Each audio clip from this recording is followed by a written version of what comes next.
देखो जो मैंने एलटीआर मेन क्वालिफाई करते गोटे बड़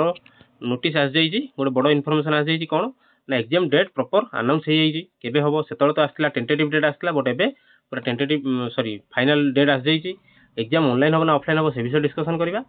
एसएसटी सेवक सेविका देखो जो मान एलटीआर प्रिलिम क्वालिफाई करना से अप्लाई करते जो सेवक सेविका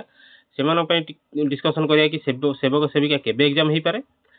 एवं एसएसपी टीजीटी आ ओभीएस केबो जेहेतु आमर एलटीआर रो प्रोसेस बहुत फास्ट हो जाउची तो एसएसबी टीजीटी आ ओभीएस रो नोटिफिकेशन केबे एक्सपेक्ट करि पारे आमे से विषय डिस्कशन करिया। तो नमस्कार जय जगन्नाथ आसंतु देखिया देखंतु 9 तारिख दिन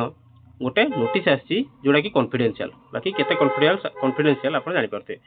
9 तारिख दिन आसी जोडा कि ओएसएससी कहा करछि ना एडीएम भुवनेश्वर को करछि एडीएम भुवनेश्वर को करछि एडिशनल डिस्ट्रिक्ट मजिस्ट्रेट को करछि कौन पाई ना अरेंजमेंट फॉर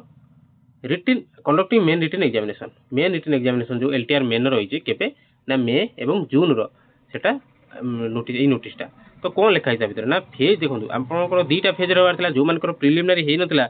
एवं जो माने प्रिलिमिनरी क्वालिफाई करछन तो से माने जो माने हे नथिला प्रिलिमिनरी से माने फेज 1 आछुंती एवं जो मानकर प्रिलिमिनरी हे जाई से माने फेज 2 रे आछुंती तो फेज 1 देखंतु जो एग्जाम हबो 15 रु 23 मे भितरे 3 दिन भितरे एग्जाम हम तो डे 1 डे 2 और डे 3 डे 1 आउ 2 रे दीटा लेखा सिटिंग अच्छी डे 3 रे केवल गोटे लेखा गोटे सिटिंग अच्छी एति कैंडिडेट आप कौन एग्जाम देवे जदि देखिए फेज 2 जोटा कि बहुत इंपोर्टेंट अच्छा फेज 1 जो मानक रहा हिंदी संस्कृत पिला रहा जो मानक प्रिलिमिनरी हैनी से देखो मासे भी टाइम ना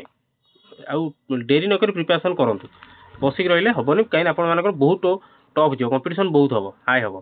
एवं जे देखिए फेज 2 पीसीएम सीपीजेड ओडिया आर्ट्स पिलांगर देखो 2 दिन धरी हम एग्जाम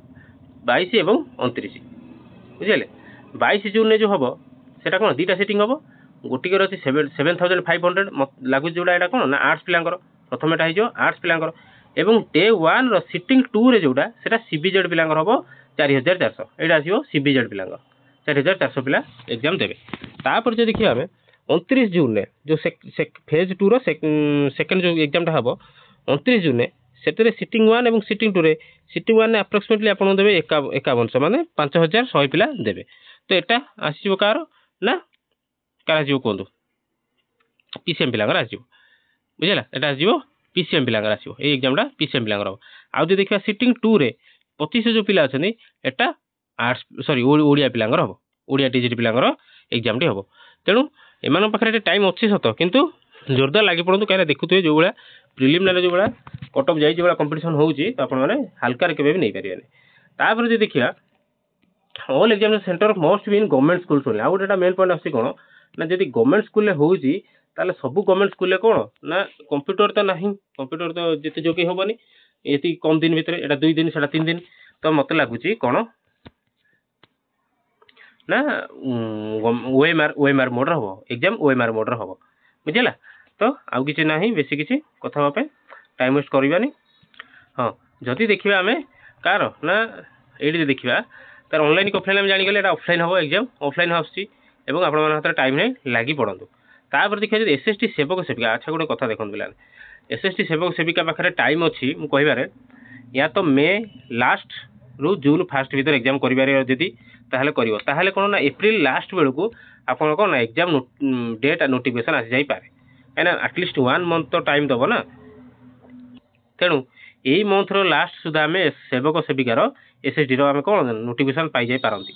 जदि हला ताहले मे मास लास्ट किंबा जून मास फास्ट भीतर जदि पारिवो एग्जाम हे पारिवो नहेले आउ एग्जाम हे पाइला भले लागुनी बहुत दूर हो टाइम हो काहे कि ना आपन जून रे पळि आसी कोन ना आरआरबी एनटीपीसी रो बहुत सारा एग्जाम आसे आ सेंट्रल गवर्नमेंट जो एग्जाम गुड़ा गोटे टफ रही सेंटर पाया तो ओबियसली जो गोटे सेंट्रल गवर्नमेंट रिक्रुटमेंट आसुची तार एग्जाम होची ताकू बाईपास करके जाइकी गोटे स्टेट गवर्नमेंट रो एग्जाम करवा एते पॉसिबल नुह एते सहज भी हेनी तेणु आम आशा कर मे लास्ट कि जून फास्ट वीक जब हो पाला ना आप जुलाई लास्ट जून लास्ट जुलाई फास्ट रे ना हाँ जुलाई मसरे आम एक्सपेक्ट कर एसएसडी सेवक सेविकार एवं तापर जो देखिए आम एसएसबी टीजीटी आउ ओएबीएस देखो एलटीआर प्रोसेस एते फास्ट है एग्जाम मेन होगा बसला बहुत फास्ट अच्छी पूर्व एग्जाम अपेक्षा तेणु आम भी आशा करें एसएसबी टीजीटी जुलाई किंबा अगस्त रे यार नोटिफिकेशन देखि परिया। तो से प्रिपेरेसन जोरदार रखुद ये रिक्रुटमेंट पर रिक्रुटमेंट आसपर तथापि जदि आप प्रिपेयर होती एलटीआर मेन कि एसएसबी हो सेवक सेविका हो आप चैनल पेडागुची सहित इंग्लीश और हिस्ट्री वीडियो देखिपारे पूरा फंडामेंटाल बुझा समस्त बुझला भाया आशा करुँच संपूर्ण इनफॉरमेशन देती रोचे। नमस्कार, जय जगन्नाथ।